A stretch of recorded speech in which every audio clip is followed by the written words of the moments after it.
Assalamualaikum warahmatullahi wabarakatuh. Halo teman-teman, gimana kabar kalian hari ini? Semoga sehat selalu ya. Jumpa lagi dengan aku di Arsala Channel. Oke, kali ini saya akan melanjutkan pembahasan kita sebelumnya ya, yaitu tentang kupas tuntas 45 butir pengamalan Pancasila. Oh ya, bagi yang belum sempat nonton pembahasan sebelumnya, untuk link videonya nanti saya sertakan di kolom deskripsi ya. Nanti bisa kalian tonton. Oke, sebelum saya melanjutkan pembahasan, jangan lupa klik tombol subscribe dan tombol lonceng ya, agar kalian tidak ketinggalan info penting lainnya. Oke, langsung saja ya. Kita akan membahasnya. Mulai dari sila ketiga, yaitu tentang Persatuan Indonesia. Poin pertama, mampu menempatkan persatuan, kesatuan, serta kepentingan dan keselamatan bangsa dan negara sebagai kepentingan bersama di atas kepentingan pribadi dan golongan. Contohnya, bila di negara kita lagi ada masalah, kita harus fokus menyelesaikan masalah tersebut untuk kepentingan bersama atau negara, bukan memanfaatkannya untuk kepentingan kelompok atau golongan. Poin kedua, sanggup dan rela berkorban untuk kepentingan negara dan bangsa apabila diperlukan. Contohnya, turut berjuang membela negara apabila negara itu sedang terancam keamanannya. Poin ketiga, mengembangkan rasa cinta kepada tanah air dan bangsa. Contohnya, senang menggunakan produk dalam negeri daripada produk luar negeri. Contohnya, kita memakai baju batik dan lain-lain. Poin keempat, mengembangkan persatuan Indonesia atas dasar Bhinneka Tunggal Ika.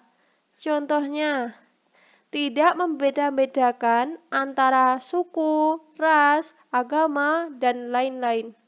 Poin kelima, mengembangkan rasa kebanggaan, berkebangsaan, dan bertanah air Indonesia. Contohnya, menjaga sumber daya dan kelestarian bumi yang ada di Indonesia. Poin keenam, memelihara ketertiban dunia yang berdasarkan kemerdekaan, perdamaian abadi, dan keadilan sosial. Contohnya, bersedia menjadi relawan PBB yang siap dikirim ke luar negeri untuk menjaga perdamaian dunia. Poin ketujuh, memajukan pergaulan demi persatuan dan kesatuan bangsa. Contohnya, bergaul dengan semua orang, tanpa memandang suku, ras, agama, dan lain-lain. Kita lanjutkan ya pembahasan sila selanjutnya, yaitu sila keempat. Kerakyatan yang dipimpin oleh hikmat, kebijaksanaan dalam permusyawaratan perwakilan. Poin pertama, sebagai warga negara dan warga masyarakat, setiap manusia Indonesia mempunyai kedudukan, hak, dan kewajiban yang sama. Contohnya, semua orang memiliki hak dan kewajiban yang sama untuk mendapatkan pendidikan dan pekerjaan. Poin kedua, tidak boleh memaksakan kehendak kepada orang lain. Contohnya, tidak boleh mengancam orang lain agar orang tersebut mengikuti kehendak kita. Poin ketiga, mengutamakan musyawarah saat mengambil keputusan untuk kepentingan bersama. Contohnya, apabila ada perbedaan pendapat atau masalah di masyarakat, kita dapat melakukan musyawarah untuk mengambil keputusan. Poin keempat, musyawarah untuk mencapai mufakat diliputi oleh semangat kekeluargaan. Contohnya, dalam bermusyawarah perlu tercapainya hasil yang telah disepakati bersama dengan mendukung aspek kekeluargaan. Poin kelima, menghormati dan menjunjung tinggi setiap keputusan yang dicapai sebagai hasil musyawarah. Contohnya, menerima keputusan atau hasil akhir yang diambil dari musyawarah meskipun mungkin berbeda dengan pendapat kita. Poin keenam, dengan ikhtikat baik dan rasa tanggung jawab menerima dan melaksanakan hasil keputusan musyawarah. Contohnya, setelah keputusan dari musyawarah diambil, maka dengan ikhlas kita harus menerima dan menjalankan keputusan tersebut. Poin ketujuh, di dalam musyawarah diutamakan kepentingan bersama di atas kepentingan pribadi dan golongan. Poin ke-8, musyawarah dilakukan dengan akal sehat dan sesuai dengan hati nurani yang luhur. Contohnya, dalam menyampaikan pendapat dalam musyawarah hendaknya dilakukan dengan kepala dingin, tidak dengan emosi. Poin ke-9, keputusan yang diambil harus bisa dipertanggungjawabkan secara moral kepada Tuhan Yang Maha Esa, menjunjung tinggi harkat dan martabat manusia, nilai-nilai kebenaran dan keadilan, mengutamakan persatuan dan kesatuan demi kepentingan bersama.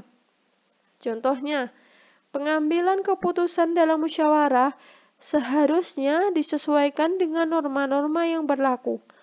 Poin ke-10, memberikan kepercayaan kepada wakil yang dipercayai dalam melaksanakan permusyawaratan. Contohnya, menyerahkan dan mempercayai secara penuh aspirasi kita terhadap wakil yang terpilih untuk menjalankan tugas.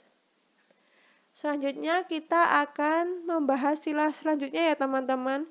Itu sila kelima, keadilan sosial bagi seluruh rakyat Indonesia. Poin pertama, mengembangkan perbuatan yang luhur yang mencerminkan sikap dan suasana kekeluargaan dan kegotong royongan. Contoh, melakukan gotong royong, misalnya membangun gapura dan lain-lain. Poin kedua, mengembangkan sikap adil terhadap sesama. Contohnya, menghukum orang yang bersalah tanpa membeda-bedakannya. Poin ketiga, menjaga keseimbangan antara hak dan kewajiban. Contohnya, kita berhak mendapatkan kenyamanan berkendara, tetapi kita juga wajib menaati aturan lalu lintas yang berlaku. Poin keempat, menghormati orang lain. Contohnya, saling menghormati, menghargai terhadap sesama manusia. Poin kelima, suka memberi pertolongan kepada orang lain agar dapat berdiri sendiri. Contohnya, memberi bantuan untuk modal usaha. Poin keenam, tidak menggunakan hak milik untuk hal-hal yang bersifat pemborosan dan gaya hidup mewah. Contohnya, kita menerapkan pola hidup hemat. Poin ketujuh, tidak menggunakan hak milik untuk usaha-usaha yang bersifat pemerasan terhadap orang lain. Contohnya, mempekerjakan karyawan di luar jam kerja tanpa diberikan upah tambahan. Poin ke-8, tidak menggunakan hak milik untuk bertentangan dengan atau merugikan kepentingan umum. Contoh, membangun pabrik industri di perkampungan yang limbahnya mencemari perkampungan tersebut sehingga merugikan warga sekitar. Poin ke-9, suka bekerja keras. Poin ke-10, suka menghargai hasil karya orang lain yang bermanfaat bagi kemajuan dan kesejahteraan bersama. Poin ke-11, suka melakukan kegiatan dalam rangka mewujudkan kemajuan yang merata dan berkeadilan sosial. Contohnya, kerja bakti, gotong royong, dan lain-lain. Oke, baiklah teman-teman. Mungkin cukup sekian dulu ya pembahasan kita kali ini. Terima kasih sudah menonton. Jangan lupa like, comment, share, and subscribe ya. dan nantikan video kami selanjutnya. Terima kasih. Wassalamualaikum warahmatullahi wabarakatuh.